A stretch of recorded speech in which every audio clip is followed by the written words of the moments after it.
There you go. Okay, thank you. So for this case, they said to start with a synopsis of the case, and it says 7 months after the Columbia accident, the Columbia Accident Investigation Board presented their report on the causes of the accident. The board pinpointed the technical cause of the accident. It also identified organizational issues with NASA dating back decades. The CAIB also reported how manager might have behaved differently during the mission and stressed the organizational shortcoming at NASA that contributed to the catastrophe. So there were several questions and they said to select some. So we can go over the case. So I selected some, and as well, if you would like to share different things that are not covered by the questions I selected, you can say so. So I would like to start with this first question that says, what is the issue of the case? Well, I think, yeah, the technical problem was that there was a panel that was damaged, and I don't know, there's so much technical jargon in this, it was a little bit difficult to understand, but it was like the top shield was normally damaged and that was fine, but if the bottom shield was damaged, then that was a problem. And they didn't know if the bottom shield was damaged or not, and they just assumed that it wasn't instead of investigating further. So that seems like a big problem to me. Yes, thank you. Yeah, I mean, just to add on to that, I just feel like a big problem is they put deadlines before individuals, and I guess what I mean by that is they're so focused on the mission that they forget about the safety of their own people, including like the process of how they assure that the spaceship is, functioning properly to the best of it, the best that it can, as well as that the safety of the astronauts is taken into account.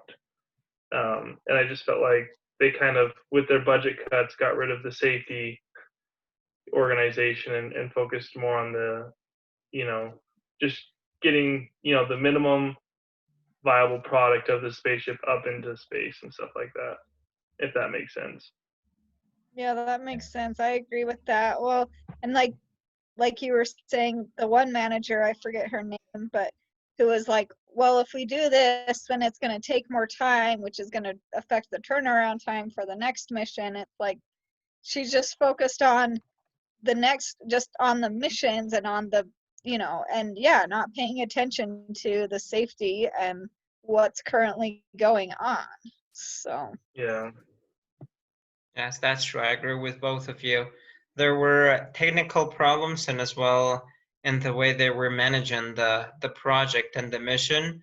They were just feeling comfortable and at some point confident by having some previous missions going through that same technical issue that they said it's okay, we didn't have problems in the past with that same foam strike, so it's okay we have some, and they did not pay attention to that specific issue with the Colombian thing. So for them living just there, that issue caused the catastrophe. So it was lack of management, and as you said as well, the technical problem and not paying attention to the small things that can be converted into big disasters. So the next question, it's mingled with the first one, and it says, why is it important? well, I think like it says here, it just says, understanding what went wrong and why it went wrong, that's really important so you can prevent it from happening again. And I feel like that was kind of one of the big problems in NASA, is that the same problem, like you were saying, Kevin, the same problem just kept happening and happening, and they didn't ever do anything to change it. They just kept living with it. They just kept moving forward instead of actually addressing the problem. That's true. Thank you. Do you have any Yeah, comments, I would Tori? agree with that. Go Sorry, what ahead. was that, Kevin? Go ahead. No, I was just gonna say that I agreed with what Kimberly said. Yes, that's true, and as well as you already said, it is important because if we do not pay attention to those things, I mean, it's like things that are not correct. The fact that anybody else is committing and making mistakes, that doesn't mean that we need to go through those to learn as well. So we can learn from somebody else's mistakes, not to go through the same. And they did not pay attention to that. They just felt comfortable about it and just let that be, and that caused this big consequences. So thank you for your comments, guys. And the next one says, when did the problems with Colombia begin?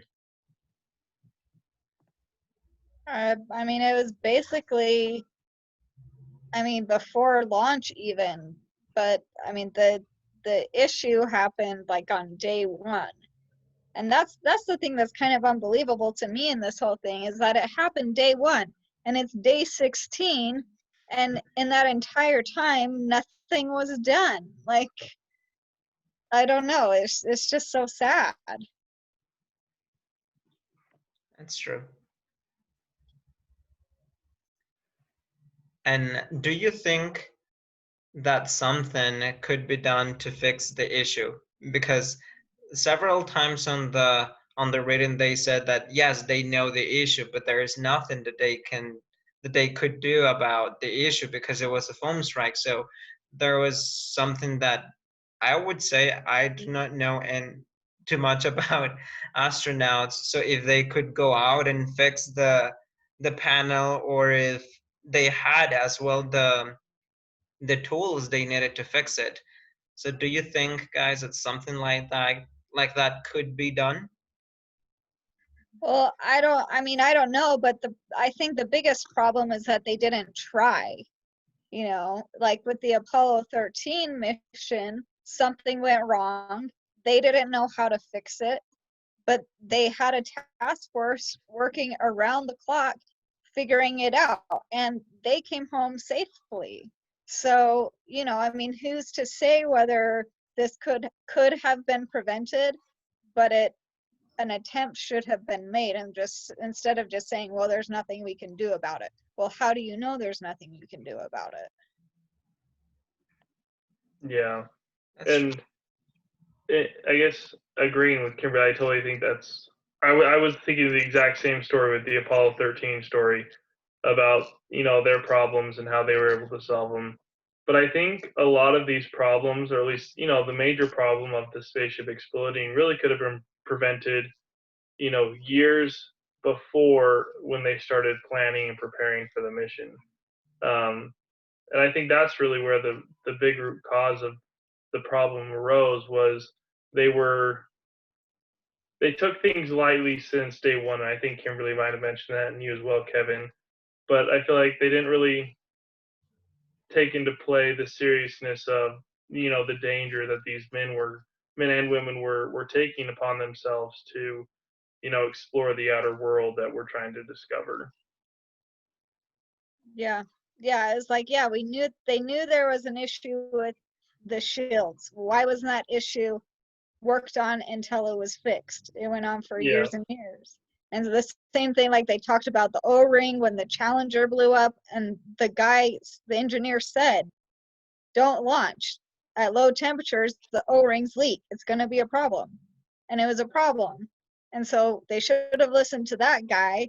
And again, they should have fixed the O-rings so they didn't leak. Like, I don't know. It's such a big ship and such a huge organization that it's difficult to, make those necessary changes. But I don't know. As an outsider reading it, it just seems absurd, like, how yeah, was this how was this the operating procedure? I don't know.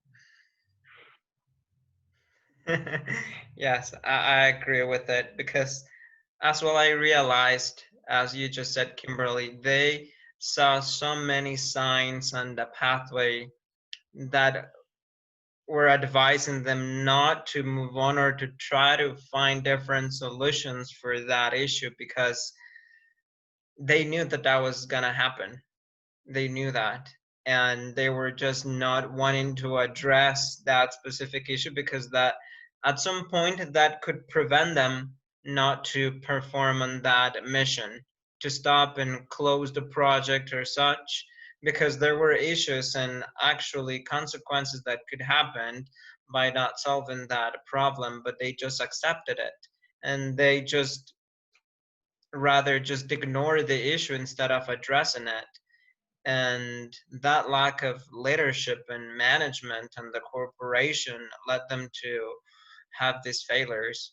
They were just not wanting to, I would say, preferring to place their project first than the safety of their astronauts, because they was just ignoring those risks. Yep. Yeah, the next one says, why did the Debris strikes become an acceptable risk?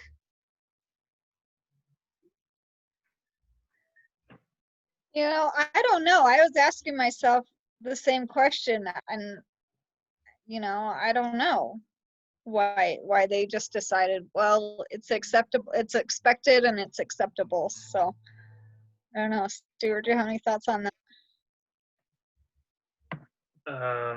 Not really. Yeah. I don't know, I Kevin, could, you can shed some light on the subject. yeah, I could say it's that they were just so focused on their goal to launch this project that they lose the real purpose of it, because they were, yeah, so committed on the project, the mission, that they just started to accept things. And I think that is as well in our lives, that we can see that in any organization. When we start focusing more on goals and on objectives than the pathway that it will take and people that could collaborate to make those things to happen, when we start forgetting about it and the structure and how things need to go and how everyone is an important part of it, not only to reach the goal, because there are several ways that we can achieve our objectives, but I would say there is the right way and the wrong way. By just skipping everything and does not matter what I do, if I would like to achieve my goal, that would be okay. But there is the other way, that I can take in hand every single step, consider every step as an important portion of the pathway to achieve something. And I would say that is what they missed, to analyze every single situation, every single outcome, but they just forgot about it and started to just see the goal instead of the structure. Yeah. I agree with that. And also, it's space travel. They'd never done this before. Like, it was totally a new frontier, So, yeah, not everything's going to be perfect. There are going to be issues. There are going to be, obviously, we're, launching a rocket into space. There's inherent risk in that. But, so I don't know. I just think that they kind of lost sight of things, and things that they maybe should have paid closer attention to. They were just like, well, that's just a risk. It's just the way it is, instead of looking further into it. Mm-hmm. Yeah, and I think they were just so focused on like staying under budget. I mean, obviously they had a huge budget. It was like 50 some odd $billion. But I mean, a spaceship, it's not the cheapest vehicle in the world. And obviously a lot of money went into it. I think they were just so focused on the money aspect of it that they kind of started, I guess, forgetting of their, oh, what's the right word? They kind of, I would maybe not morals, but like their moral compass, I guess. Forgetting about the importance of what they were really doing and just trying so hard to just keep the deadline to launch the ships when they're supposed to be launched. And just forgetting about, the real mission of life, which is, discovering the safety of those with whom you work with. That's true. Yep. I would say as well, they were trying to cover a lot with small efforts. The monetary one, and as well their knowledge, their experience in that field. So the next question says, and thank you for your comments, says, how would you characterize the culture at NASA?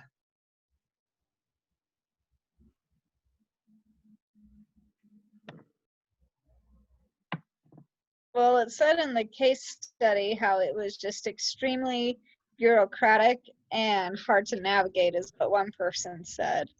And I think that was evidence in the fact that the engineer who kept saying, like, we need to get images, we need to see what's going on, we need to, we need to find out what the problem is, he just kept getting ignored. And so he wrote an email saying, like, this is a mistake. Management is not doing the, taking the correct course of action. But he didn't send it because he was worried that he was going to get in trouble or something, because it's like, don't go above your pay grade, like, don't, I don't know, whatever the reasoning was. So that's definitely a weakness in the organization. It, especially with what they were doing, it needed to be more collaborative. Yes. Yeah.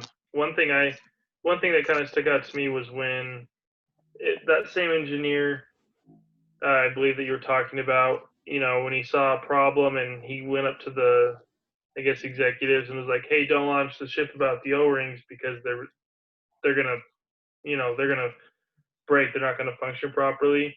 And he just kind of made the comment that NASA seemed like they were more of prove me right, or no, prove me wrong instead of prove me right. Mm-hmm. And the mentality of, you're saying things, but you can't really prove it, so we're just going to ignore it. Instead of seeking out, the real solution, seeking to try to prove that they should launch, or seeking out the, the solution of why they shouldn't launch, even more, instead of just like brushing it off to the side. So it just seemed like they took things very lightly, and I think they just need to understand that they need to take every step in the process of launching a group of people into space very seriously, and not rush through the things like it's just another drive to Walmart or something. Mm-hmm. Which I feel like is easy to do, like, because when you're in an industry and you're, it's your job, you're doing it day in and day out, you're used to it, right? Like, that's something that I have to always, remind myself when I'm doing my work.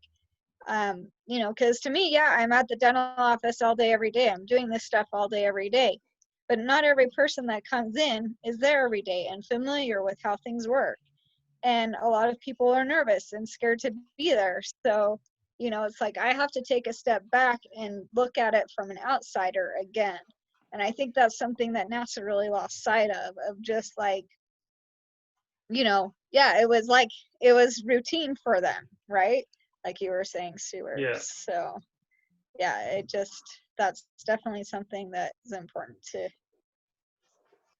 yeah, just take a step back and really evaluate of, okay, what are we actually doing here? Like, yes, that's true, and thank you for sharing. And as well, that is happening to me right now because we have some new people in my department. So they assign me a certain time during the day to be a coach for them. If they have questions, to reach out to me so I can answer them the questions before they can talk to the customer or such, or the frontline agent that they would be working with to approve some exceptions or such. So I would like to say that if we treat everyone equal, then as we would like to be treated, that can make the difference. If we create that environment, everyone would be feeling comfortable about sharing things that they are not sure about or that they are not comfortable with. And that can create a good atmosphere at any department or any corporation. And that is something that they were missing. I mean, they're structured, they know what they were doing, they knew their objectives and all of that.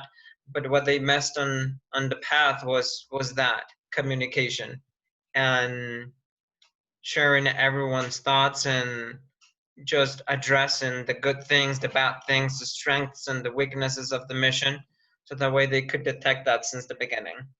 And the fact that somebody detected the error and was not feeling comfortable to report the issue, and that as well that the higher up management as well was not accepting their mistakes, there is a lot of proof of improvement there, that they need to take actions to actually correct them and improve those things. Because if we go into the mission, that attitude actually cost them lives. Yep. So the next one says, tell me about the people in the case that were important contributors to this mission's failure. Let's see. I'll have to look it up. I'll have to see. I don't remember their names.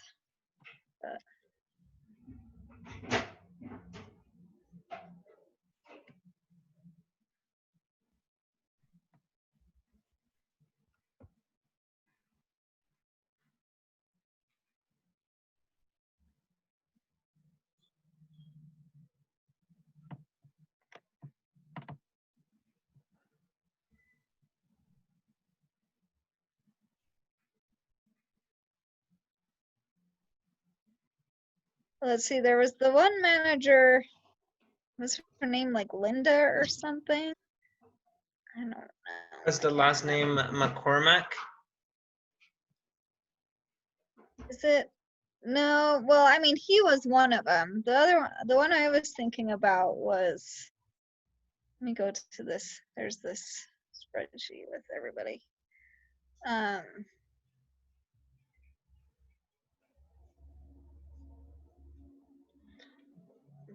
There was another one last name Rocha. Yeah, maybe that's who I'm thinking of. Anyway, it was one of the middle managers that was a woman. Do you know who I'm talking about? Yeah, I don't think it's. I don't know. It seemed like there wasn't a lot of names. There was a lot of titles given.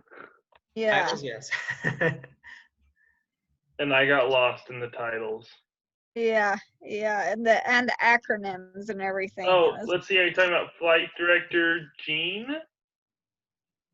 Maybe. Gene Kranz, maybe? No, he was the one that was on Apollo 13. I know that from the movie.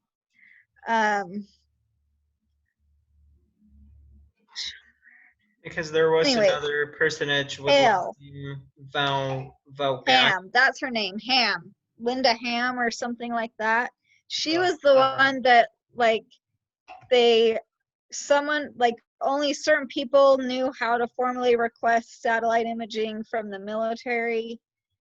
And so that was a whole rigmarole of doing it. And then the military people called her and said, okay, did someone request this? And she's like, not that I know of, and just canceled it. And so then they never got the imaging. And yeah, it was Linda Ham or something like that. So that was one that I thought definitely contributed to the problem, because instead of, asking around and trying to figure it out, it was just like, not that I know of. Nope, we don't need that. It's like, okay, but you do. So that's true. Another thing that I detected was people that were part of the, I would say, commission that they needed to meet on a daily basis, but they said that they were just meeting for certain days and not for the entire mission period that they should be meeting, but they were just missing that to analyze the situation, to see the progress of the mission, the failures, how could they address the issues and try to fix them. But yeah, they were just not so committed when the mission was already going on than what they had before the mission actually went in. Yeah. I think it just, that is more evidence of what Stuart was talking about, of just like it becoming a routine and it, not really taking it seriously. It's like there are people in space in danger and you can't even like come to a meeting for an hour a day. Like, I don't know. Yeah. Yeah. And I know this might be like a general answer, but kind of like what Kevin was saying, I just felt like everybody and anybody who was involved in this mission is kind of at fault in some way or another. But and I just, a big thing that kind of, I guess, caught my attention was how they had the cameras on the spacecraft, on the exterior of the craft, so that they could see different angles. But the cameras were in such poor condition that they really couldn't even tell how bad the damage was. And so they're just like, all right, it must not be that bad because it doesn't look that bad. And I just felt like if the guys who were over, the people who are over the, those cameras, even though their budget was cut, to find some way to improve the imagery on those cameras, or maybe buy more cameras, or buy new cameras, but not have so many or something like that. They could have had a better view of what was really going on and how bad the damage really was, and that maybe could have pushed the ground crew to maybe work a little bit harder to find a solution to that problem, having a better idea of what the problem really was. Yep, I agree with that. Well, and you're talking about the budget cuts and things like that. Why don't we cut out the 500 middle managers that work at NASA and like actually put the money into the things going in space? Like, So true. I agree with that. Well, the last thing that I would like to share, it is something that I read in the section of the agenda for the group dynamics. And it said, for what is the concept of a team design? And it gives a hint. And it says, conditions that when present increase the probability of team effectiveness. So it is clear boundaries, compelling direction, structure, system that supports the team in completing their work. So if in reality this team in charge of this mission would work with this facts, I would say they would be able to succeed. I mean, even though they had the foam strike issue, I would say that could be overcome by making some other sections of the mission stronger than actually that those were made, but they were missing. Most of it was the management because they knew the issue was going to happen. And just if we keep this team design, I would say, as a style, as a format, that could create as well some psychological safety for the team, that even though it's a challenging mission, they will be able to go over it. Yeah, the one that kind of jumps out to me on that is the system that supports the team in completing their work. I don't think NASA was that. It was, I don't know. Yeah. Because if you're not feeling safe to go to work, or you cannot be guaranteed that you will still be alive or at least safe while working, I mean, what else can you expect from your position at your job? So yeah, right. That is something really important, the psychological safety that you can provide to your collaboratives or teammates or people under your charge, that you can really assure them that they will be having all the tools they need to perform outstandingly in their positions. So I don't know if you have any other comments before I give you the conclusion for the case. Yeah, I mean, just to kind of add on to what Kimberly was saying about, the systems that supports the teaming in completing their work. That first one, clear clear boundaries. I just felt like there was no real clear boundaries for the different individual teams, which really didn't help them want to really complete their work to the finest of their ability. And obviously, I think all those can kind of link into, why people didn't do maybe what they should have done or what we believe they should have done. But I just felt like it was kind of so hectic and just so rushed in getting them up into space that there weren't really clear boundaries of what NASA really wanted, which I thought was kind of interesting because it seemed like, what's that airplane? Oh, Boeing and the other company, I can't remember their name, kind of were separated from NASA.